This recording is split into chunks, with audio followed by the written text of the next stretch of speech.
is VP people. We are your hosts, Taylor and Enrico this is Unfiltered Conversations, Global. where we have the conversations that you want to have.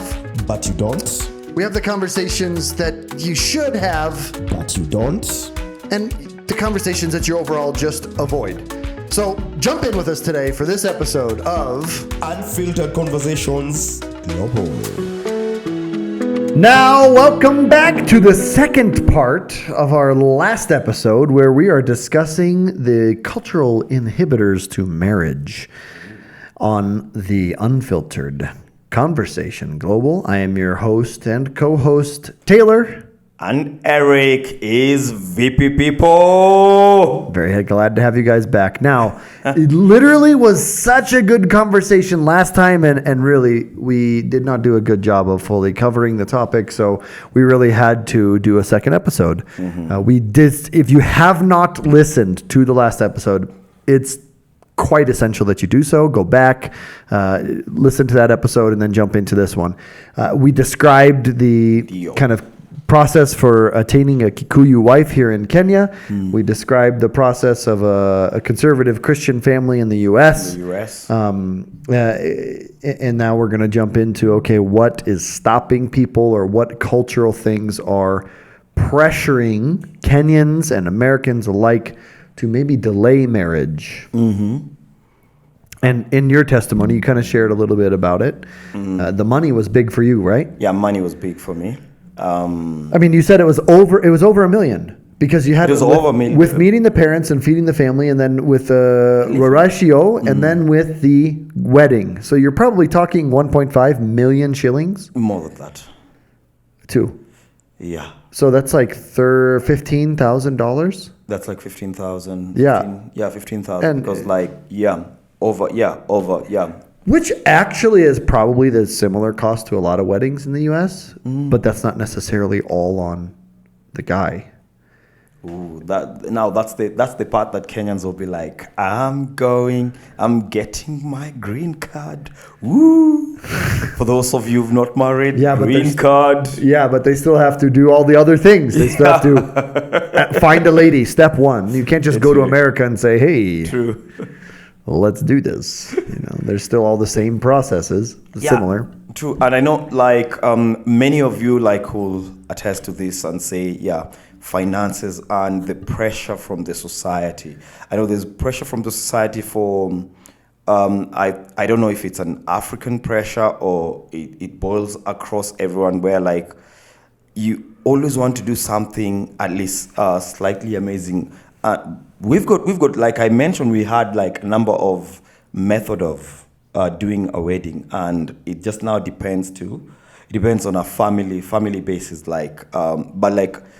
Many young people who are Christian will desire to go that Christian route that most of the time is usually linked to the African customary for appreciation of the parents and all those kind of things. And you'll find I even did not talk, I was lucky that I was only traveling across the other city.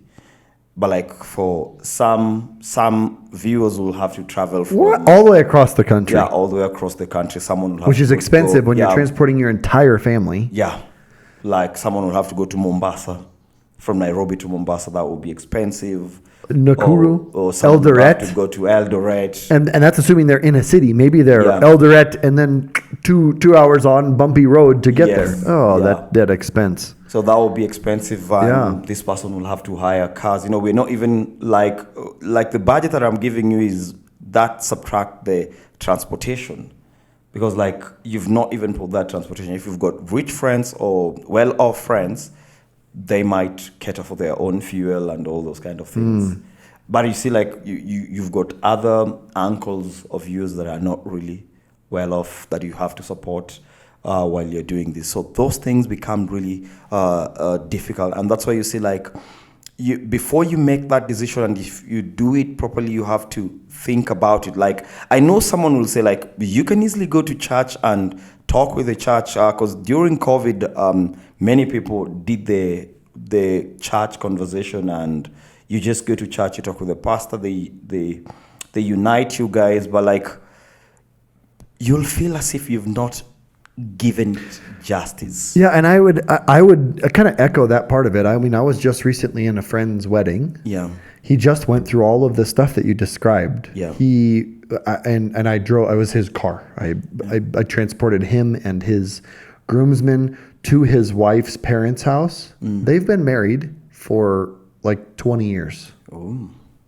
They have kids. They're in college, but they had never done this ceremony, and they really wanted to do it. So they saved up and they did it. And because it's like they wanted that recognition, and not recognition, they wanted that excitement and that pump. And it also has pride in it. And you get to share, like this is the one of the biggest days of your life, and you get to share it with everybody that's influenced you up to that point. Absolutely. Yeah. Absolutely. Some people will say, you need to pick your groom's people or your bride's people well because, maybe they won't be blah, blah, blah in 10 years. And I was like, but the thing about it is they've helped me be who I am now. Yeah. And that's what... And African weddings are all about the community.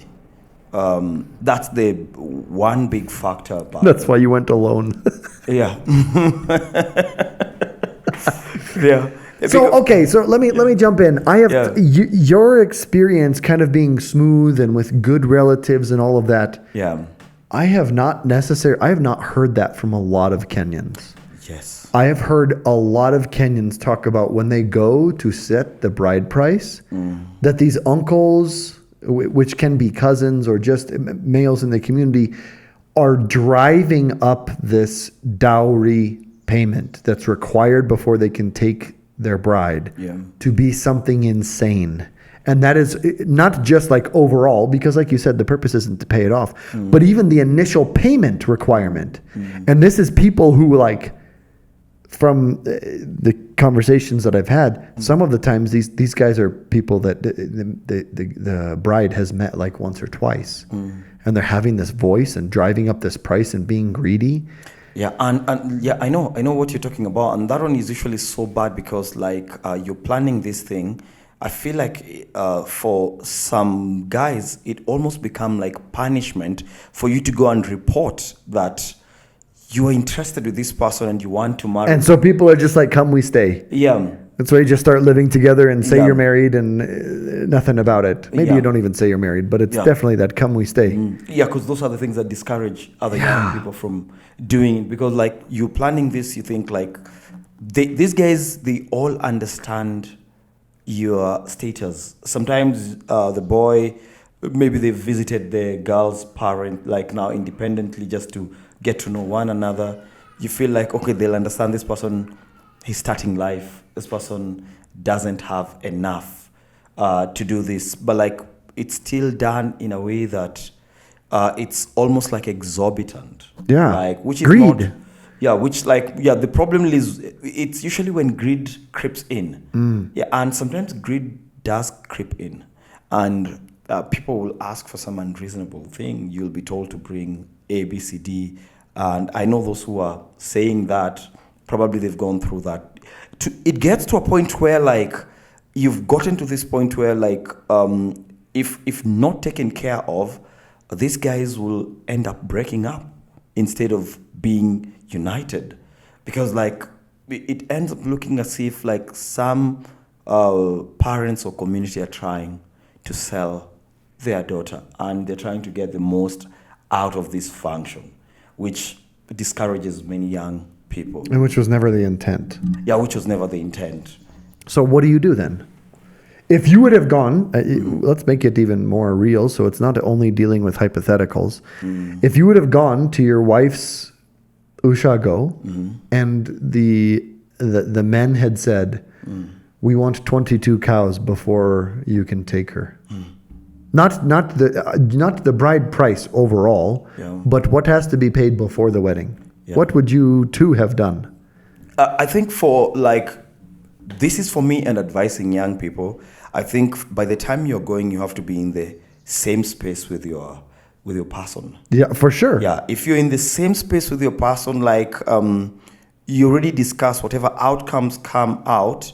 Now you have to talk with your parents and you tell them you really wanted to honor them, but it looks like they're not interested with that path. And the other part that before you resolve to this other part, you need to talk to your partner. Your partner needs to know, okay, this is it, because your partner knows you.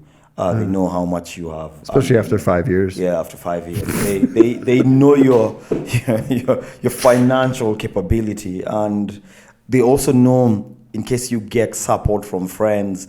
They know the kind of friends you have. If they are slightly well off, what they can contribute towards your bride price. So they understand that. So you have to be in the right space with your wife, and your wife to be. If you're not in that right space with your wife to be, then the two of you will collapse. You need to be a united front. In case of anything, you'll be like, this is not, this is what we can. You are not celebrating with us. Yeah, you are this is seeking to. Yeah, this is what we can offer in this process, and we cannot do past this because of this and this and this reason. You also become respectful while you're going about that. But like, it's something that you can talk with the person you are with. If you've got unreasonable, unless you've been with this partner and you've been lying to them that you're this kind of a person and you're not, and then this comes as a shock to you, yeah. And I think those are the least moment that come in. But like, when they push, I've never seen a group go. It's probably one, like, not one in a million, as in one every now and then. You'll hear like probably like those like, we did not agree because these guys did set the price too high. But most of the time, even those small agreement, they're not agreement that are going to discourage you. It's usually just they're raising something small. And sometimes you can tell them, okay, yeah, I know this is the part. I will sort this before I do the wedding. I can give this part before I do the wedding. Or later on in life, I can come and we can have this meeting and we can do this again, and I can sort this part when I'm slightly well off. Like, meaning you won't get married and you'll wait? No, you'll not wait. You'll go on. Like, you have to talk with them. And if that hinders your marriage, then it means also the people you're going to be part, the people that are going to be part of your life for the rest of your life, they're also not reasonable people. And that's another thing that will just break that union. Yeah, and we kind of talked about that at the end of the last episode with, like, because essentially what's happening is, in a roundabout way, the father or the uncles or the community is saying no. Yeah. Because they're raising this astronomical, ridiculous price. Yeah. So, like, you're saying, even in the African context, you can agree with your spouse. Yeah. And then you host the wedding anyway. Yeah. Okay, so there's going to be Kikuyu context. Yeah. There's going to be no rorashio. There will be just the wedding. Yeah, and you will try as much as possible, because if now that's too much. Now, when you come back before you go, like, you'll send a team to try and talk. Try to negotiate. An intermediary, like the Holy Spirit. Yeah, something like that. Yeah. So you send those guys, they go talk. But like, if now that process is not respected, as well, the Bible say, do not provoke your children as well. If it's not something that is reasonable, you see, like, they're not disobeying you. You're denying them something because of your greed. You understand? And if they go and dishonor you, now I don't think you have to complain about that. And I'll encourage young people. And would it be a dishonor? I mean, is the real question. It will not be a good feeling. They're not paying the honor that you want, but your desire for honor is out of step with reality or what they can provide. Yeah, what they can provide. So that is an interesting thing. So you have you have a, and is that like a new thing, or is this like always kind of always understood, even in Kenya, that if the parents say no, you can still do it, but you have to expect that the relationship with the parents could be over. Yeah, will not be a good relationship. The daughter won't even be welcome back in many situations. Yeah, man. So And you see, like now, if the lady goes ahead and do this and dishonor the parents, you see, like I know that relationship is really good. Like for example, your daughter doing something that you do not approve of. oh man, but man, if she picked some dirt bag Yeah. to marry, oh my gosh, like it would be so hard Yeah, to like, because like especially if this dude ends up like yeah, beating her. Oh, bro, like so yeah, it's a. it's more like they've been expecting this thing for all this time, and like this is their expectation. But like more like I'll say 80% of guys are reasonable. 80% like they. But 20% of dudes, that's a lot. Yeah, that's a lot. But 80% is reasonable. Like even sometimes you'll go there, like in that 80% you'll get like an extra 20% that will do away with the bride price. They will not. They'll be like, okay, what do you have? Literally, and some will say like, yes, Unga. you've done this. No, don't give us anything. That's enough. Use that to start your life. It has happened to some Russia that I've gone to, where like the folks have said like, it's okay. Do they collect it still and then give it to them, or do they not collect it at all? There are those who do not collect it at all. Okay. Like when it goes there, like they say, like they normally tell them in advance, like, don't worry, we are blessing you already. We are happy that you've done this thing the correct way.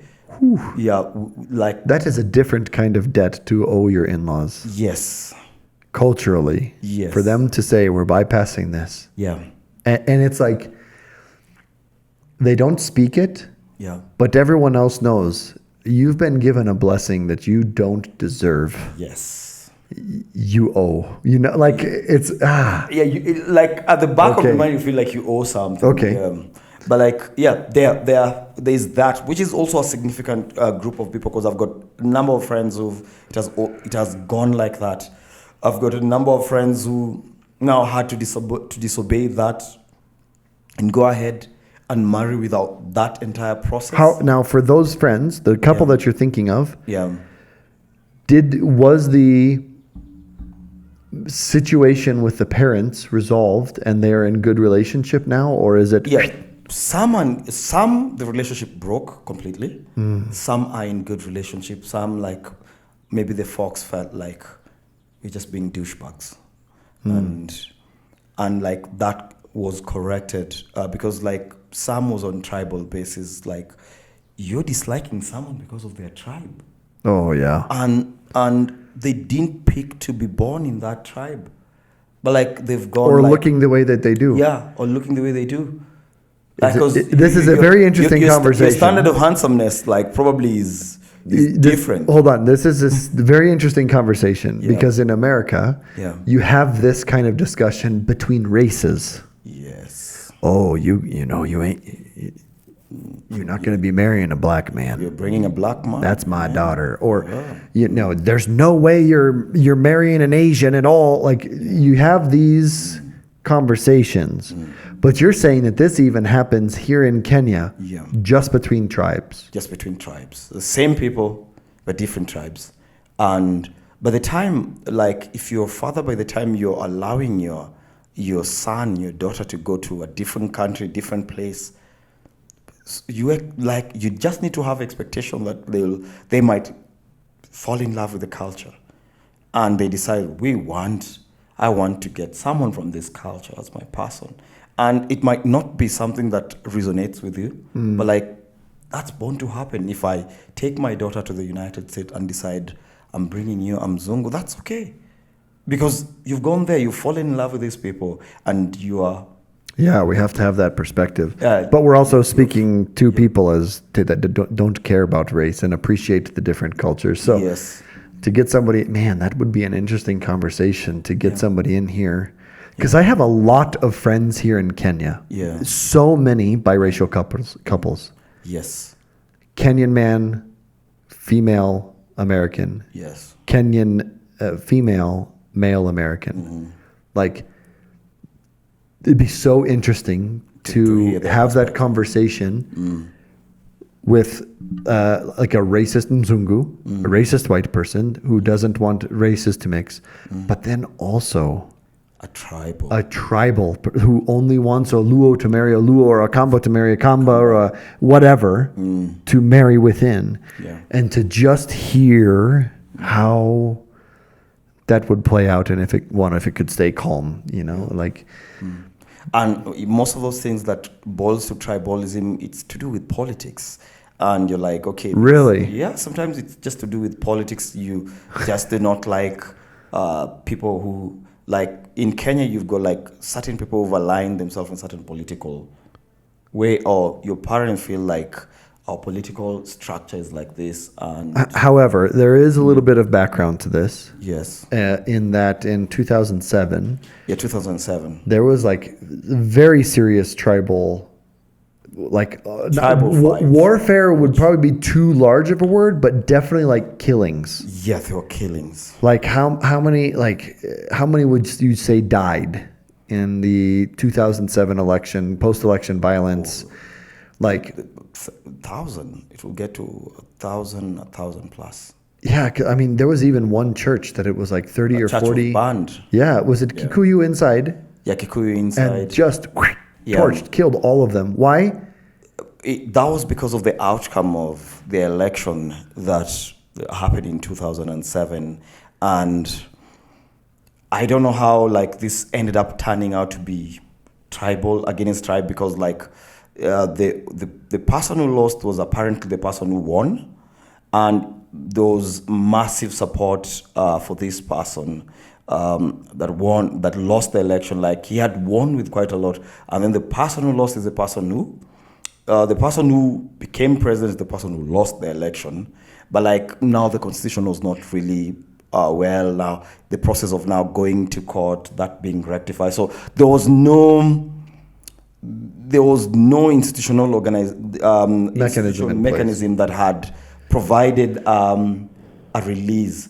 So now I think people now took that upon themselves, and which was so bad because like these were neighbors, and it was so rampant in the Rift Valley and in Nyanza, Kenya. But like you see, when they were like doing the analysis, there were also underlying issues that have been there for quite a while.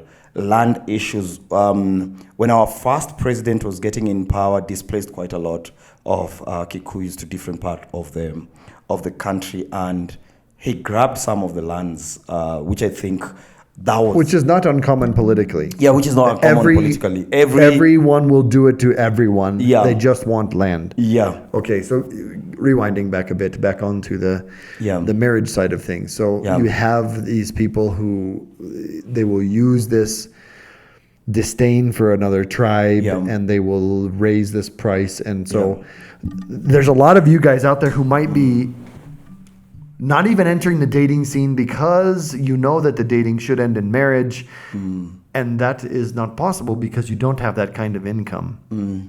And it leads to many kamustay. Yeah, and the interesting thing about it is like when you are married, it's cheaper. Because now instead of you having an apartment and her having an apartment and her buying a cooking gas thing and you buying a cooking gas thing and her buying a couch, and you do it once. I remember that was some of the lines that I was telling my lady. You see, like now there's this and there's this. We put it together. It means it's only one. Yeah, and it's like, and so your expenses drop. So if you both continue working, you already have now money to save.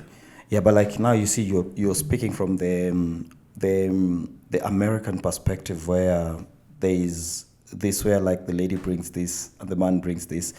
In Kenya, there was a point where like now it's expected for now the man to take care of his family. No. I agree. Yeah. In that, even what you're saying is true. But what I'm saying is, many people. Yeah. The woman is working. Yes. The man is working. Yeah. So now they're married. Sometimes you will have the wife stop working Yes. But many times you're both still working. Yeah.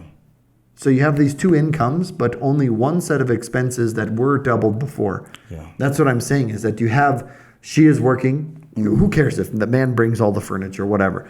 You both have, you have these incomes, and we're in Kenya, so you've got about 9 months before that income will go away because you have babies right away. Many. I know you waited 2 years-ish having kids. No. Yeah, 2 years. Yeah, 2 years-ish having 2 years. kids. I think we waited 5. 5. And then it's 4 right away.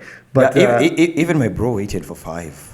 Yeah, so I mean, Yes, it depends. so you have this time where you have two incomes that fiscally and expense-wise, it makes sense. Yeah. And even when if she stops working, you're not doubling expenses because she now lives with you. You are still renting the same apartment, but you said, you kind of get a new one. Yeah. Doesn't have to be necessarily nicer. It can still be just what you two need. And now you have somebody that is at home. Yeah. And okay, well now you have to feed her. Yeah, but that expense is not over the top and killing you. Yeah. So when It's people almost the same use thing this, that you're spending. as you guys are considering being married, and going through this process, and you've gone the dating, this is the one. It's like, oh, but man, I have to go through all of that. Just understand, there are paths around. And it requires a high level of maturity. Yeah. Because you're going to go to the family and say, you know what, I'm not a millionaire. Yeah. Yeah. But guess what? Non-millionaires have been getting married forever. So, I can't bring 7 cows. I can't even bring one whole cow. Yeah.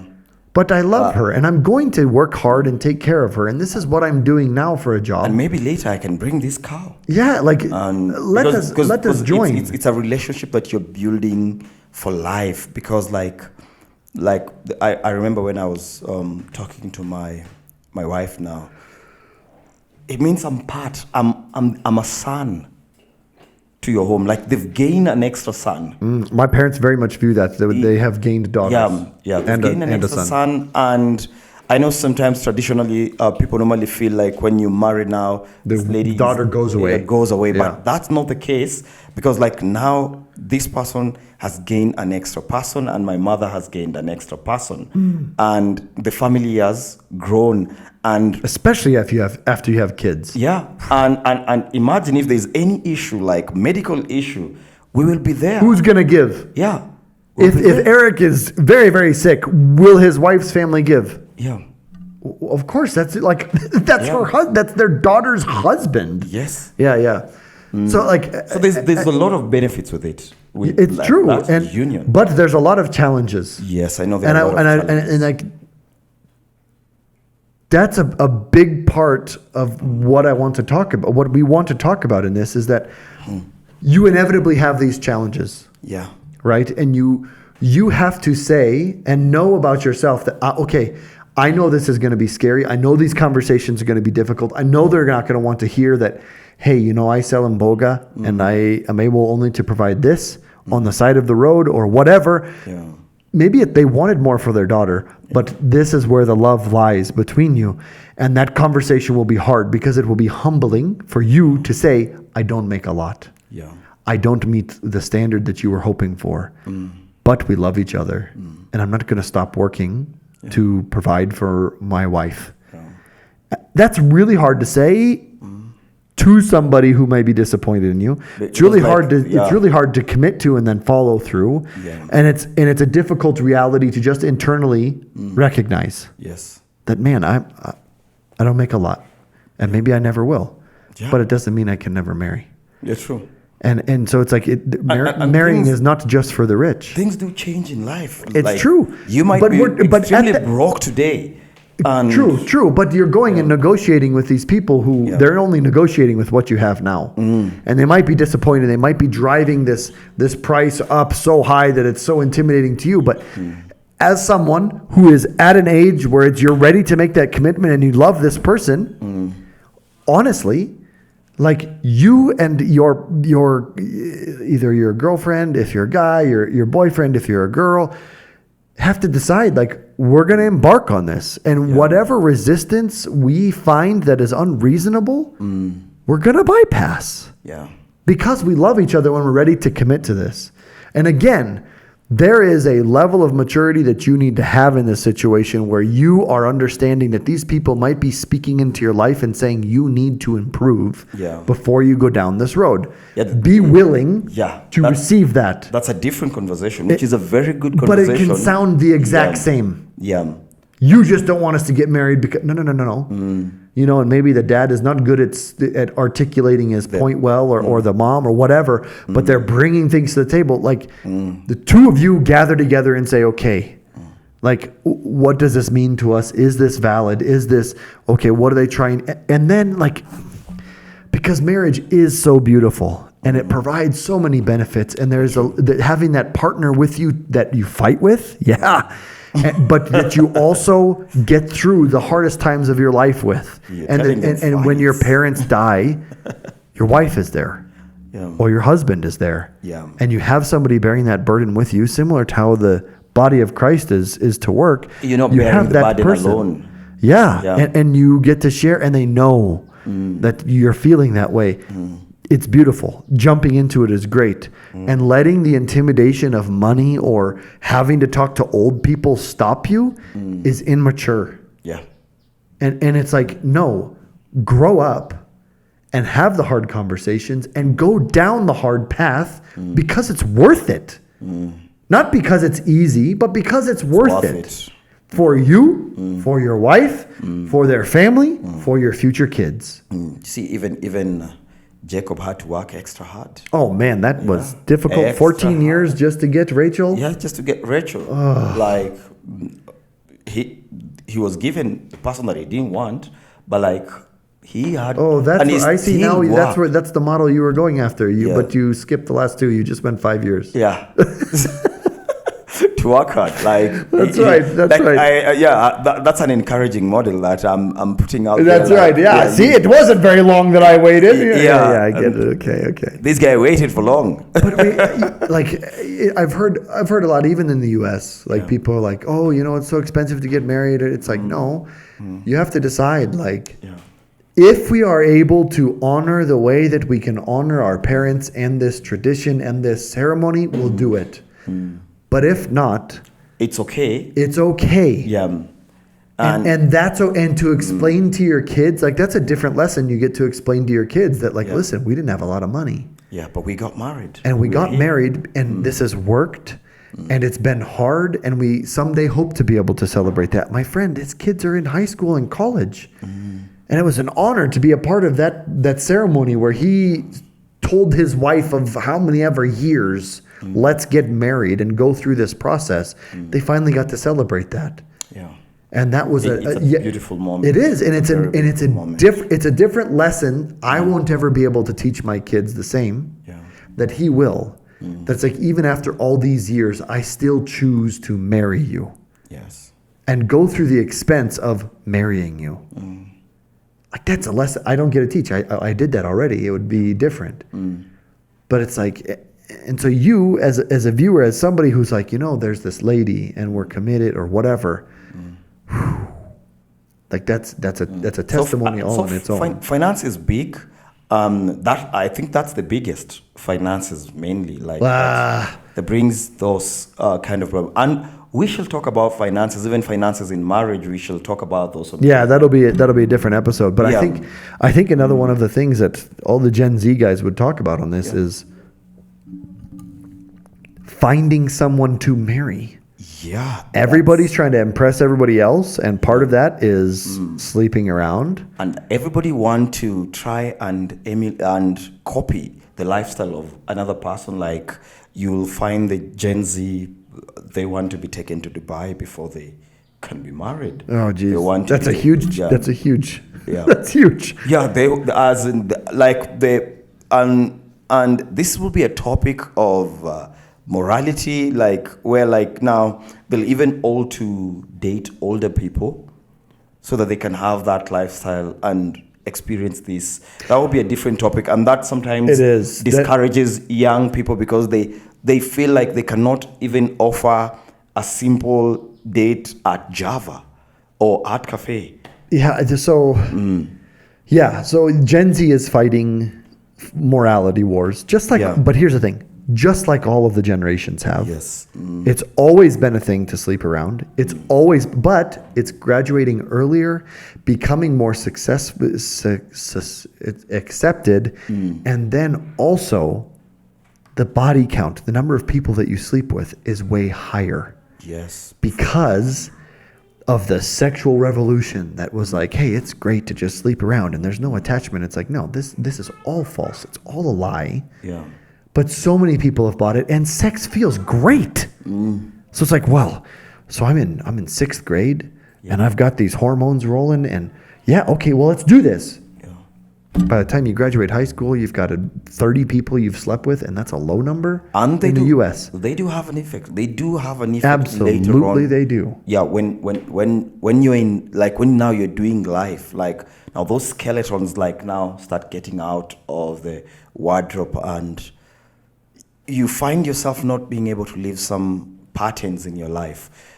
So, like, that's another topic, but, like, Yeah. that's what normally happen. But, like, yeah, that one aspect of tradition that we've talked about, like, also hinder, like, you've talked about race, like, where, like, there's this racist family. There's also the black family that will not accept the white person. There's also the young women that there'll be almost like a stigma around you, where, like, so you seem to be successful now, you just only want white women. There's also that. Yeah, but then there's also, I don't want you. Yeah. You don't, one, have a car. Yeah. Or you don't, two, you drive a Wish. Yes. Or three, you drive an old Prado. Yeah. Or it's not a new Bugatti. Or Yeah. some insane standard. Yeah. That, like, it's funny when there's guys on YouTube who will go around and interview women on the street saying, what do you want your men to have? And then they, like, pull the stats for the number of men that exist, period, that meet those stats. And it's like, it's less than 1%. You are looking for less than 1 in 100. So, I mean, you have to talk 1,000.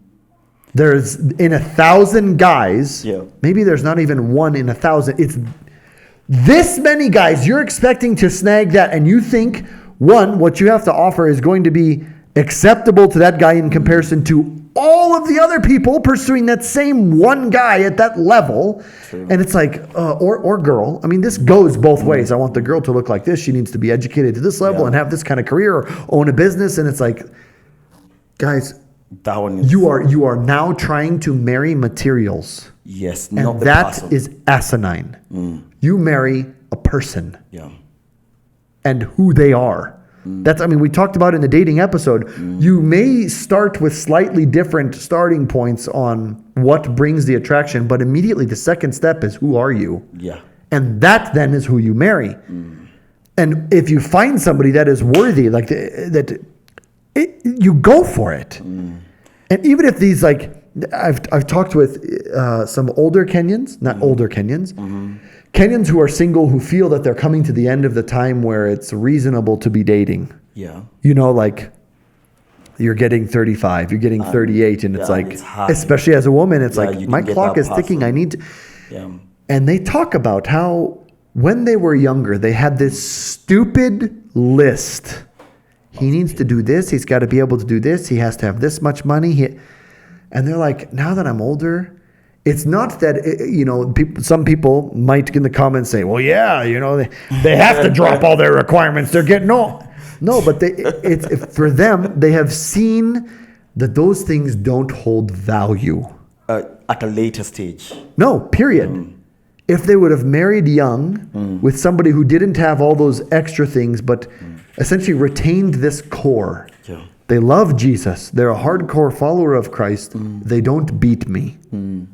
Really. That's a huge part of where their list boiled down to. Not they're from this tribe, or they're not from this tribe, or they make this much money, or they have this education, or their body, they have these kind of pecs, or what. All of that stuff was cut away, and they're just like, this is what matters. And so as you, viewers, look at this list, both guys and girls, because this is not a one-sided conversation when it comes to this check mark box thing. Look at it and say, okay, what really matters?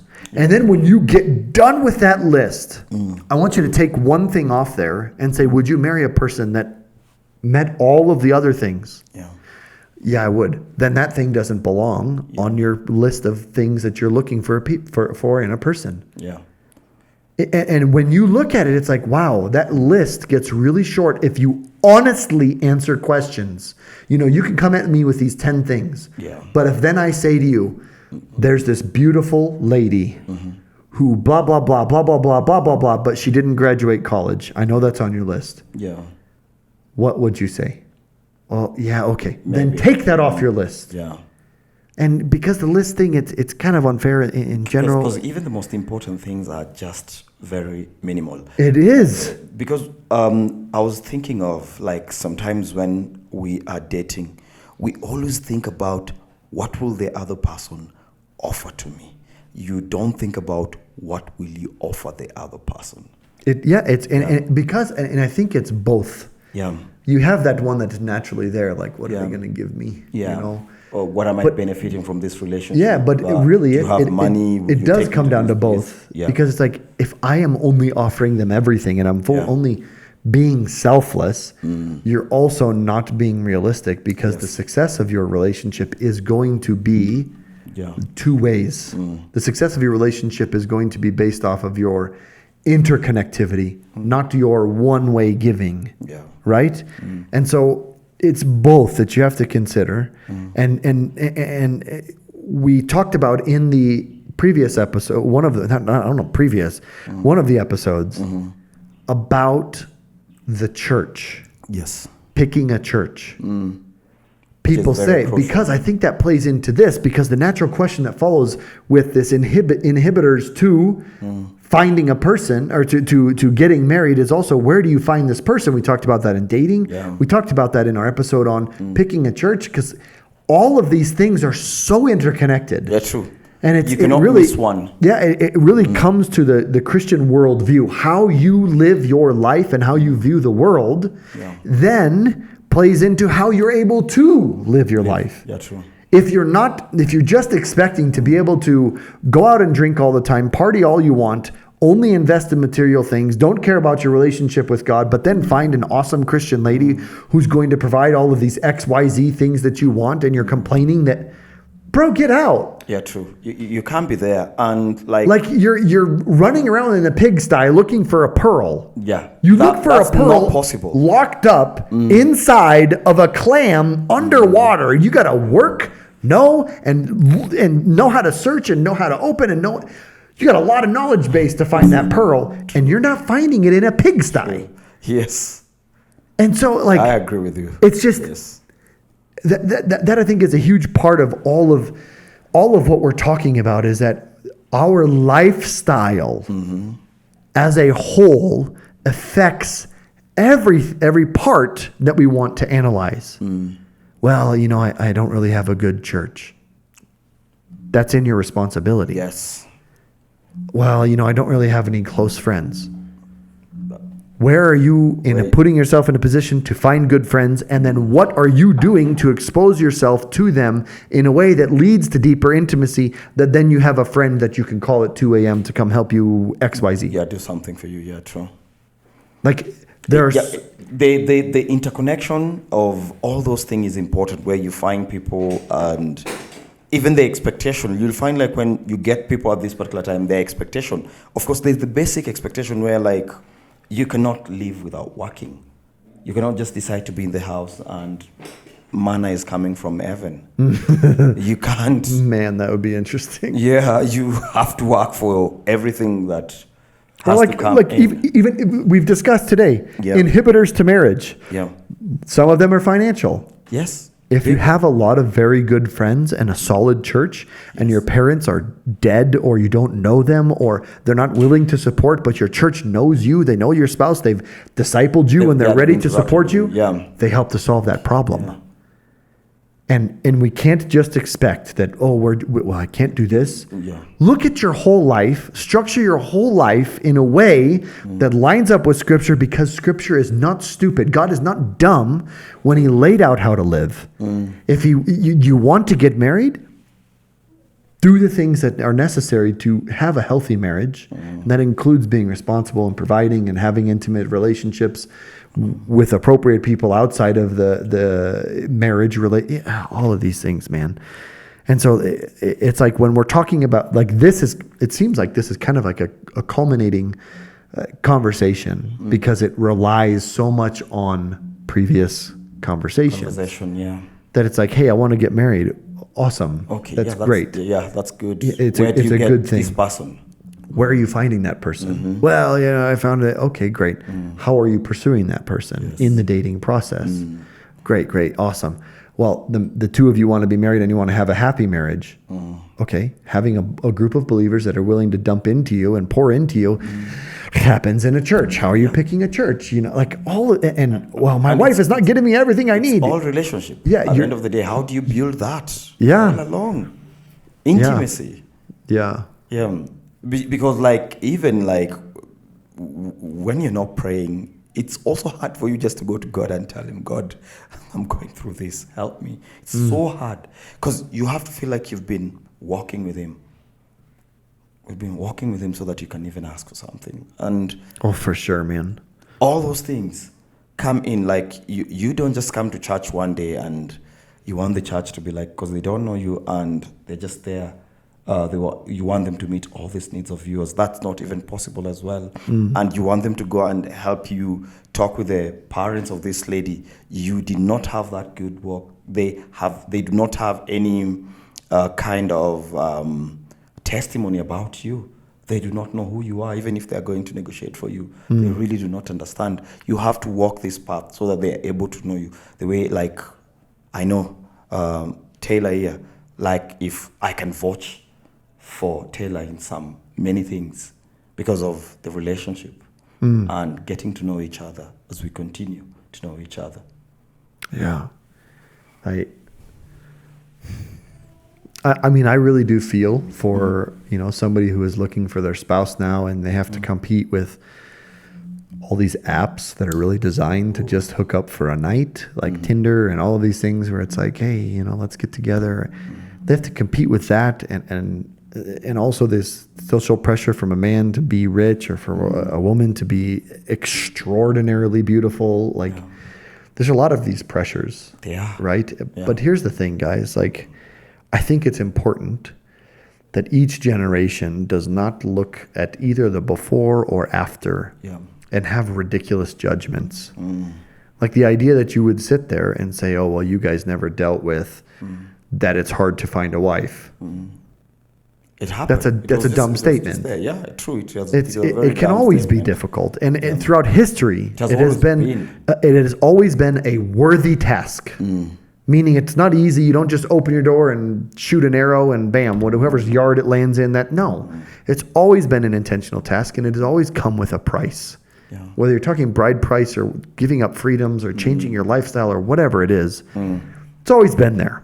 So step one is to stop thinking that you and your generation are special and unique and things are now difficult, especially for you. It's always been this way. Okay? There's different things. The advent of the social media, you're right. There are difficulties that are highlighted and intensified, but it doesn't mean those difficulties didn't exist there before. Yeah, true. And here's the interesting thing, I remember being single and I remember being young. And I remember the intense fear of being alone forever. That I'm weird, I'm loud, I'm hairy, I'm not going to get married. And it's scary. And so I remember that and I don't think I'll ever forget it because it was palpably real. Insecurities? No, it's just like looking at it was. That it's like I did not think myself worthy for XYZ. And so, I know as the time ticks, Satan will play the same cards on other people and make our viewers think, you're not worthy. No one will want you. Why are you trying? Don't do this. Why don't you just kill yourself? Sorry. Why don't you just self-delete? Like, it's so stupid. I mean, it's just like literally, if you say this stuff out loud, it's like, that's asinine, man. Yeah. but it'll work in our heads and play Yeah, out it that way. does. And then we don't have that conversation with that person that we think is remarkable. That it's like, man, you are stellar in every way, and I want to get to know you better, and I would love to maybe marry you if that works out. And then you never say it because you're listening to these insecurities, and there's that whole possibility that your mind is working against you this way. But then there's the other possibility that we have engaged with the culture in a way and believed what the culture is offering. Yeah. That, man, I'm just sleeping around. Like it's 2-3 times a week. Different ladies or different dudes, and I'm feeling good. Give it 20 years. You won't feel that good. You have your You won't feel career, good. and you have no one. Your parents die, your siblings get married, they have kids. You're lonely. And you're the aunt or uncle that's kind of strange. And you're hypersexual about everything. Because you were focused on 15 seconds. Yes. You know? We talked about yeah, we talked about focus on the this, 15 seconds. Like, oh, I'm all about that feeling you get at the end. Like, yeah, man. It's not worth it. So it's like, well, everybody else is like this too. Great, change. There's Stop doing that. benefit in pursuing. You And the longer pursue. the bigger separation that you put between that sin, that lifestyle, and you, the easier it is to change and to be what you want to be. Yeah. Whether you're talking about porn or promiscuous living overall, hypersexualization in your thoughts and your actions, whatever, it doesn't matter. If you were talking about that, it is very easy. Or it's very easy to stay there because that's easy. It's hard to change, put distance between you, and then you will realize, I used to do this. But it's very easily identifiable that is not me anymore. Yes. And now, because I am a new creation and I've been offered forgiveness, I'm able to move forward, pursue this type of person that I actually want to be with and that I want to be like. And then go through the hard conversations that here's what I've done in my past. Forgive me. Here's the hard conversation with the parents. I don't have a lot of money. Yeah. Forgive me. Bear with me. I love your daughter. I love your son. Whatever. And these inhibitors, they're there. They're real. They're hard. They're worth overcoming. Yeah, true. Wow. This is a deep conversation, and I know our viewers are just wondering. Okay, and I know they've got quite a lot of questions, some things probably we've missed talking about. For sure. And I know they will go ahead and ask us some question in comment. Please feel free to ask anything that you want us to talk about. And I know it's a good way to start a conversation, and it's a good way if you are looking forward to marry and this has been your challenge. Please just start this conversation. Sit with a friend, talk about these things, and the community is there and it's very supportive. Friends are there. They might look like they're not there, but like when you get to this moment, they'll be ready to support, because like it's an enjoyable moment that everyone feels good about. And the way Taylor said, the journey of marriage is beautiful. Very beautiful. I know you'll say beautiful, but it is beautiful. And hard. And hard. But it doesn't mean it's not beautiful. And you're doing this journey with someone else. You're enjoying this journey with someone else. And fighting. You're fighting. You fight. Yeah, and sometimes it's nasty fight. Yeah, Not but good- then- not good fight. But where then, you, like- you disagree, and that's why you're different people. Yeah, but Yeah. like what I tell people is like, fighting in marriage is different than fighting in a dating relationship or whatever, because like when you really solve that issue, Yeah, you've now solved that with this person the rest of your life. You don't have to fight about it every day. yeah, And so, and that can be some people scared about, it's just miserable. It's like, it's miserable if you ignore problems and let them fester and become disgusting and growing. It's like, chicken is really good to eat if you prepare it right. If you just throw it in the cabinet and leave it there for a couple of weeks, it's disgusting. it will stink. So something that can be really good, that can make you stronger, if you don't deal with it correctly, will be disgusting. Yes, And you'll want to get rid of it.